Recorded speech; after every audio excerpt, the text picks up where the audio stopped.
Bem, o Plínio fez uma menção aqui, uma provocação, ele tem todo o direito, né? Do alto da sua juventude de 80 anos, eu fui seu aluno, assisti a primeira aula do Plínio de Arruda Sampaio, no ano de 1973, 74, quando ele voltou do exílio do Chile. Eu era aluno da Fundação Getúlio Vargas, e então, desde aquela época, nós mantemos um excelente relacionamento. Ele brinca que ele nunca mudou de posição, ele era considerado à direita do PT, né? E hoje ele está no PSOL. Mas eu acho que ele seguiu a máxima do Saramago, né? Quanto mais velho, mais radical, não é isso? E nós vimos dois velhinhos radicais aqui, o Chico de Oliveira e o Plínio de Arruda Sampaio, não é? Bem, eu acho que, pelo que foi apresentado aqui, eu teria muito pouco a falar. Acho que, inclusive, diante dos meus colegas, todos conhecem muito bem essa realidade. Há muitos aqui que militam no Fisco há pouco tempo, mas eu milito no Fisco há 30 anos, e quero fazer uma confissão aqui. Depois de toda a experiência que eu tive dentro do Fisco, como técnico, quando trato de sistema tributário e política tributária, eu sinto uma grande impotência. É essa a sensação que me acode. Mas como cidadão, não é, eu acredito que é sempre necessário e indispensável que nós procuremos entender melhor a realidade. Quero uma única discordância aqui de tudo que foi dito nessa mesa. É bom que quem não conhece saiba que o Zé Roberto Afonso é o nosso maior especialista em finanças públicas. É um dos técnicos mais atualizados que eu conheço, muito rigoroso na análise das coisas. E uma preocupação muito com foco, o que é possível, o que você pode fazer dentro do possível, não é? Ou seja, dentro do possível ele costuma ir ao limite, mas ele é muito otimista, né? Ele sempre foi muito otimista. E eu, por natureza, sempre fui muito pessimista na análise. Sou otimista na ação, mas muito pessimista na análise. O que é que eu vejo nesse contexto? Nós temos que partir de um contexto macroeconômico que está dado. Eu poderia aqui, eu quero dizer que tem um PowerPoint, vai ficar disponível. É um PowerPoint que analisa desde a época colonial, pega o dízimo da ordem de Cristo de 1534, passa pela derrama, chega até a República. Então, vai ser disponível, vai ficar disponibilizado e o pessoal pode usar, não é? Tá certo? Fiz o meu dever de casa. Mas eu acho que o que é importante, e isso decorreu exatamente da fala do Chico de Oliveira, que eu considero, junto com o Fiore, são os dois maiores intelectuais do país, vivos. É o Fiore, José Luiz Fiore, da Universidade Federal do Rio de Janeiro, e o Chico de Oliveira, não é? E quando esses homens, um velhinho como ele fala, não é? Ele quer chamar a atenção para que a gente tem que discutir coisas com com mais preocupação. Tem o dia seguinte? Tem. Serra, Dilma, Marina, vão fazer uma mudança do sistema tributário ou da política tributária? Absolutamente não. Mas porque eles não saibam fazer? O Serra esteve lá na Constituinte, foi constituinte, comandou a discussão do sistema tributário. Eu diria que dentro das candidaturas, pouca gente conhece tão bem o sistema tributário quanto o candidato Serra. Mas não vai fazer, não porque não seja possível e nem existem estudos técnicos suficientes para fazer. Você acabou de fazer parte de uma banca examinadora, não é, junto com o Hoffman, com o Rigoto, do Geig, não é, onde ele conclui aqui uma tese de doutorado de 2009, defendida aqui na Unicamp, que a principal causa, é assim que ele termina a tese de doutorado dele, na página 287, a principal causa do aumento da carga tributária foi o financiamento e os juros da dívida pública. Para que vocês entendam isso, por que a carga tributária aumentou? A carga tributária não aumentou dos anos 90 ali, porque basicamente o salto da carga começa a acontecer em 95, ele explode em 98, depois da crise da Tailândia, com 3 aumentos brutais, né? Foi um aumento de 50% da COFINS em 98, 50% num tributo sobre faturamento que era de 2 e foi para 3. Se fizesse isso na Argentina, caiu o governo. Nenhum governo conseguiria fazer um aumento dessa magnitude. CPMF foi de 0,20 para 0,38, um aumento de 90%. E para que isso? Para servir o aumento da dívida pública. Eu tenho aqui o colega que testemunha ocular da história. No Fórum Social Mundial de 2003, numa mesa onde estavam o Fiore, Paulo Nogueira Batista Júnior, Chico de Oliveira, João Sayad, e o Paulo Gil fazia parte da mesa, nós disponibilizamos para ele, e ele apresentou um dado.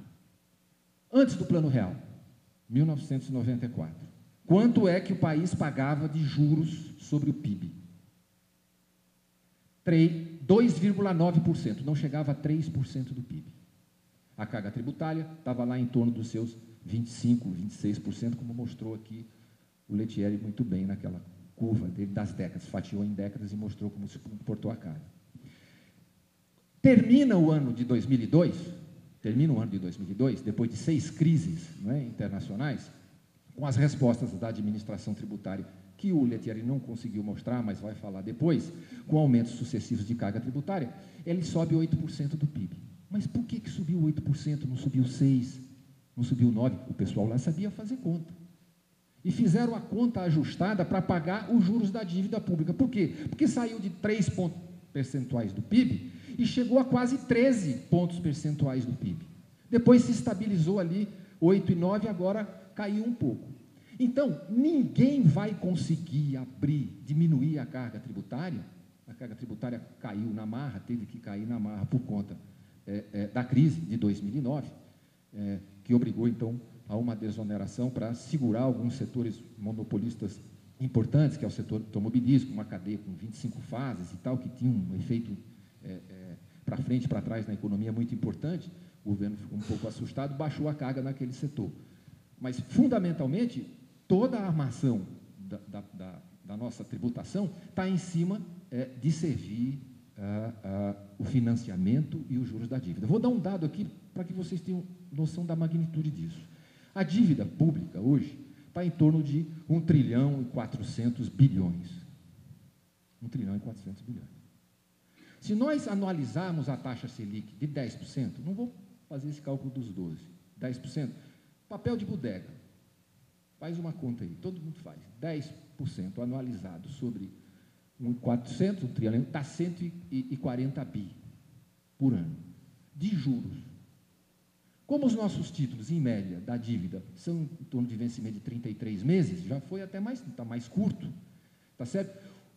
Todo e qualquer governo que entra, se não quiser fazer o que a Argentina fez, a moratória, tá certo, da dívida, enfrentar toda uma crise, um contexto de dificuldade, vai ter que servir essa dívida.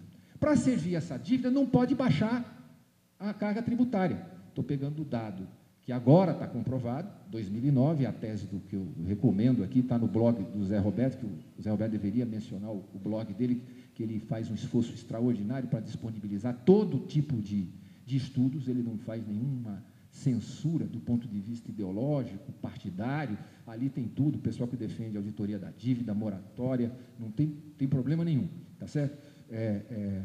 Nesse aspecto, a equação que está posta diante da política tributária é uma equação que tende a jogar por terra qualquer tentativa de movimento mais consistente do ponto de vista de dar uma racionalidade mais estrutural.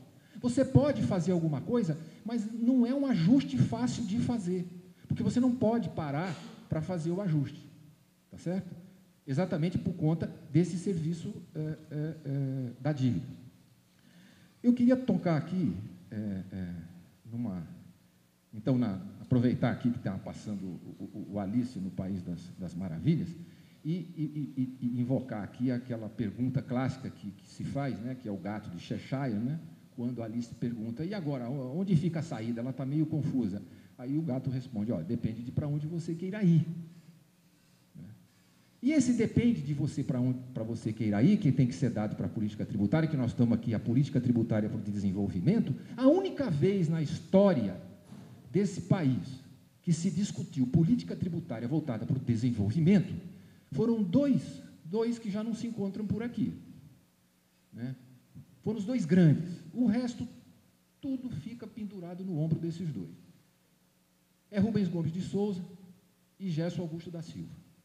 Essas duas figuras foi quem, lá já nos anos 48, fizeram a primeira grande discussão para tratar de política de desenvolvimento, ou seja, de desenvolvimento, usar a tributação como uma política de desenvolvimento, porque até esse período,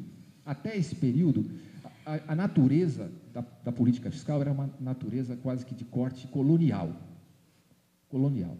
Era simplesmente extrair o tributo, sem preocupar com aqueles, com as duas outras pernas, que classicamente os bons manuais orientam que deve sustentar uma política tributária. Você tem que olhar do ponto de vista fiscal, da suficiência, do ponto de vista funcional, da distribuição econômica, da racionalidade econômica, e do ponto de vista social, que, como foi enfatizado aqui pelo Zé Roberto e colocado pelo Lettieri, pelo Sixu também, tem que olhar assim na hora de arrecadar, como é que você arrecada para tentar contribuir para uma melhor justiça social.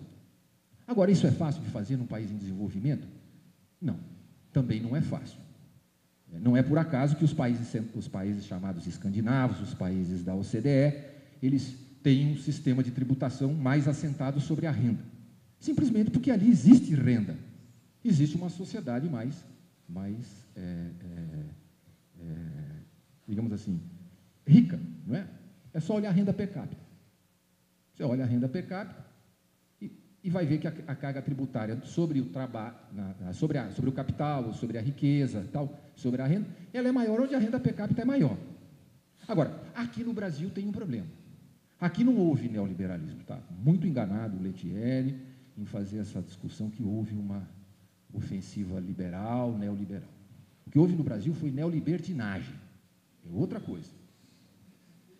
Aqui você teve a prática da neolibertinagem, da privataria.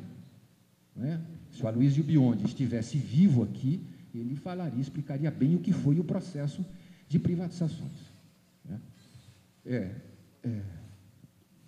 O grande problema do país, e é o problema da carga tributária, e que dá o nó na política tributária, depois eu vou, para não dizer que não sou propositivo, que fico só no âmbito da crise, eu estou aproveitando aqui a radicalidade dos velhinhos, estou pegando carona, estou me sentindo à vontade, brevetado aqui para voar nessa área mais da crítica, né? Depois eu falo um pouco de como eu acho que dá para resolver. Leva lá para o pessoal do comitê do Serra a sugestão, tá certo? Como resolve o problema da questão dos estados, dos créditos CMS dos estados de exportação, tá certo? E também, para atender a Leda Paulani aqui, que eu soube que ela comentou sobre a renda básica de cidadania, também tem proposta, e para a desigualdade regional também tem proposta. Mas, fundamentalmente, o que a gente percebe no contexto da política tributária é o seguinte: você, de um lado, vai ter que atender as demandas imediatas, que são as demandas imediatas, que são você suprir o mês seguinte da arrecadação. Quando alguém sobe, monta na máquina e se vê diante dessa questão, não dá para parar a discussão. Então, você não tem mais espaço assim, dentro do ambiente econômico em que a gente vive, sobretudo depois dessa subida da taxa de juros, para fazer um debate mais profundo sobre essa política tributária voltada para o desenvolvimento. Mas deixa eu voltar lá para o Rubens Gomes de Souza nos anos 60. Você tem a política de corte colonial, o princípio de suficiência fiscal vem imperando, e os grandes estudos sobre justiça social, progressividade, estão feitos. São 3 grandes informes. Foram feitos ali pelos anos 50, 60. É o informe Carter, que é um estudo canadense, é o informe Bradford, que foi feito na Inglaterra, e tem o informe Mead, que foi feito na Austrália. Esses informes, esses grandes estudos que orientaram as reformas na zona na Comunidade Europeia, hoje chamada Comunidade Europeia, é que identificaram a necessidade do quê?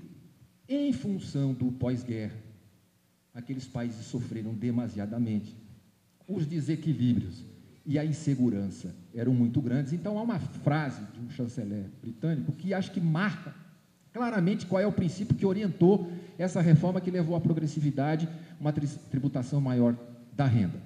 Era assim: nós vivíamos num mundo instável e desordenado, que era o mundo do pós-guerra. Nós temos que construir um mundo estável, seguro e